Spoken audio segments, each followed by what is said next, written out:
বছরের যুবক শরীফ মিয়া পিতা আলমগীর মিয়া গত রাত্রি ৯টার সময় বন্ধুর বাড়িতে গিয়েছিলেন বলে জানা যায়, কিন্তু সেখান থেকেই তিনি নিখোঁজ হয়ে যান। বন্ধুর বাড়ির কাছেই তার নিজস্ব মোটর বাইকটি পড়ে থাকলেও শরীফের আর খোঁজ মেলেনি। ঘটনার কয়েকদিন পার হলেও এখনো পর্যন্ত পুলিশ কোনো সন্ধান দিতে পারেনি বলে অভিযোগ উঠেছে। নিখোঁজের পর তার পরিবার গভীর উদ্বেগে পড়ে দ্রুতজীবী থানায় একটি লিখিত অভিযোগ দায়ের করে।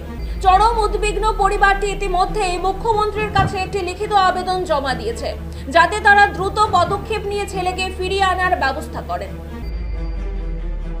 সকালে গেছে খুয়াই গেছে ঘুরতে, বাড়ির সব বাইরে ঘুরা টুরা আইসে 8:30 পৌনে 9টা বাজে রাত্রেবেলা। হ্যাঁ, আইয়া হাত মুখ ধুইতে গিয়ে এমনটা মেয়ে কেটা জানি ফোন করছে।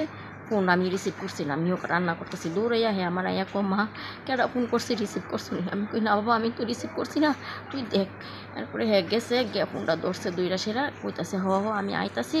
আমি অক্ষণ আইয়া বাড়ির থেকে হাত মুখ দিয়া আমি আইতাছি। আমি দৌড়ে আইসি রুমের থেকে, আইয়া সেরা জিগাই বাবা কেটা ফোন করছে রে, তুই কই যাবি? চমুনের দিকে যাবো, অক্ষণ আয়া পড়তেছি। অক্ষণ আয়া সানটান গেছে 9:15 মনে বাজে, 9টা 15 হইব। গেছে যে গেছে তো আর কোনো খোঁজ পাই না। 10:30 বাজে আমি ভাত খেতাম বইয়া, আমি কইতেছি বাবু দহন আইসে না, রে ফোন করছি। ফোন ফুল রিং হইয়া কাজটা গেছে, রিসিভ করছে না। আমি ভাবতেছি মনে রানিং আছে, এলাকা বোধ ফোনটা ধরতেছে না, একটু পরে করবো। তার বাবু আবার কইতেছে যে সারাদিন মোবাইল লিয়া খুয়াই থেকে আইলো, হয়তো বুধ মোবাইলে চার্জ নাই, মনে এলাকা ফোন রিসিভ করতেছে না। আচ্ছা একটু পরে দেখো। এই যে বাড়ি থেকে বেরিয়েছে, কি বাইক নিয়ে বেরিয়েছে? হ্যাঁ, বাইক নিয়ে বেরিয়েছে। তারপর বাইক নিয়ে বেরিয়েছে, আর তো কোনো খোঁজ টোজ পাইতাছি না। এরকম করতে করতে 12টা 12:30 বেজে গেছে। তারে ফোন করি, ফোন রিসিভ করে না। আবার কতক্ষণ পরে দেখি কি তা মোবাইল আবার ফিরে ফোন করলে সুইচ অফ দেখায়, নাহলে নেটওয়ার্কের বাইরে এরকম করতে করতে সারা রাত হয়ে গেছে।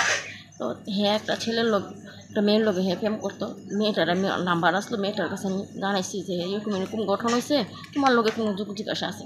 মেয়েটা কইতেছে না, আমার লোকে তো কোনো যোগ জিজ্ঞাসা নাই, আমিও তো ফোনে পাইতেছি, আমারও তো টেনশন নিতেছে।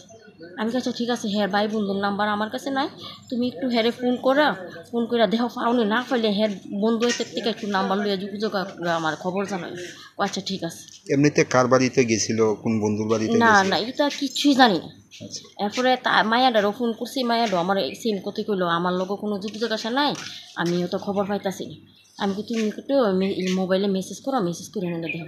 এরপরে তাই বোনা মেসেজ করছে, মেসেজ করে কইতাছে যে কি রে তুই কই আসস, মানে তুই তাই কইরাই কথা কইতে, তুই কই আসস, তুই বাড়িতে গেছিস না, মা বাবু তো টেনশন করতেছে, তোর ঠাম্মাও কান্দাকাটি করতেছে, তুই তাড়াতাড়ি বাড়ি যা। আবার তাই ফিরে ফাড়াইছে যে আমি বাড়িতে ঘুমাইতাছি, আমি অক্ষণ কথা কইতাম না, তোর লোকে কালকে সকালে কথা কম।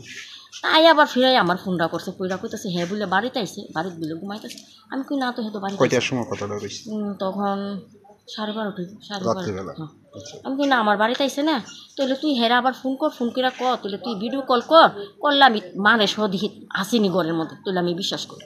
তাই ফিরাই আবার ফোন করছে, ফোন করে না, ধরছে না। মেসেজ করছি, মেসেজও কোনো খবর দিছে না। এরপরে তাই লোক আমার লোক যোগাযোগ, মানে সারা রাত্রি ভোররাত্রি পর্যন্ত যোগাযোগ হয়েছে, কোনো খবর, তাইও কোনো খবর পাইছে না, আমিও কোনো খবর পাইছি না। এরপরে তো আর কী করুম, আমার দেওয়ার বাসুর ফুলাই পাই না, দেওয়ার কোথায় হেরাটা ডেকা ঢুকাই না জিগাইলাম, হেরা কোনো জানেনি। কইছে হেরাও কোনো খবর জানে না। তখন বাসুর ফুটে ওই কবর খালার এদিকে গেছে, গিয়া দেখে কি তা বাইকটা সাইড করে এক কিনারে ধুয়ে রাখছে। তখন কি আমার ফোন করে জানাইছে আর কিছু পাওয়া গেছে না? কিচ্ছু পাওয়া না, শুধু বাইকেও লক করে না। এখন অবধি কি সুইচ অফ মোবাইলে? হ্যাঁ, পুলিশে জানাইছেন নি আপনারা? হ্যাঁ, পুলিশে জানাইছি, পুলিশের তো বিশ্বাস আছে, কোনো খবর এখনো পাইছে। যে ওই মায়াটা আবার ফোন করে কইছে যে তাই বাইরে নাকি যারা তবে না কাকার তবে জানি ফোন করে কইছে একটা গিফট দিব। কলকাতাতে একটা গেঞ্জি না জানি গড়ি আনছে, এটা লেওয়ানোর লেগে কবর খালা কইছে যাওয়ানোর লেগে। আমরা এটা জানি না, এটা মায়াটার মুখের থেকে শুনছি।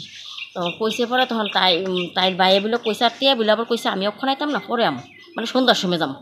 তো সন্ধ্যার সময় যে ফোন করছে, কেরা ফোন করছে, কই গেছে, আমার ছেলে কিছু জানেছে। কি মনে হয় ছেলে কইতে গেছে? এখন আমার পুরো সন্দেহ এটার মধ্যে জড়িত আছে। এই ছেলেটা, যে ছেলেটা ফোন করছে, ওইটা নিচে মেয়েটার ভাই। ওই ছেলেটা তো চিনেননি আপনারা? না, আমি কোনোদিন দেখছিও না বা ফোনেও কথা কইছি। ওখন এই ছেলেটারা ধরছে, ধরা থানাত নিছে। এখন আমার পুরা ধারণা যে এই ছেলেটা পুরা ঘটনা জানে, আমার ছেলে আছে ঢুকাইয়া রাখছে। আরও কতক্ষণ পরে যদি খোঁজ তলাশ না পায় হের লগে হে একলা না হের লগে আরও কয়েকজন বিলা কোনো ধরনের ফোন টোন আইসেনি আপনার কাছে? না আমার কাছে এরকম কোনো ধরনের ফোনই হয়েছে না। ছেলের নাম কি? আমার ছেলের নাম শরীফুল হাসান, বয়স কত?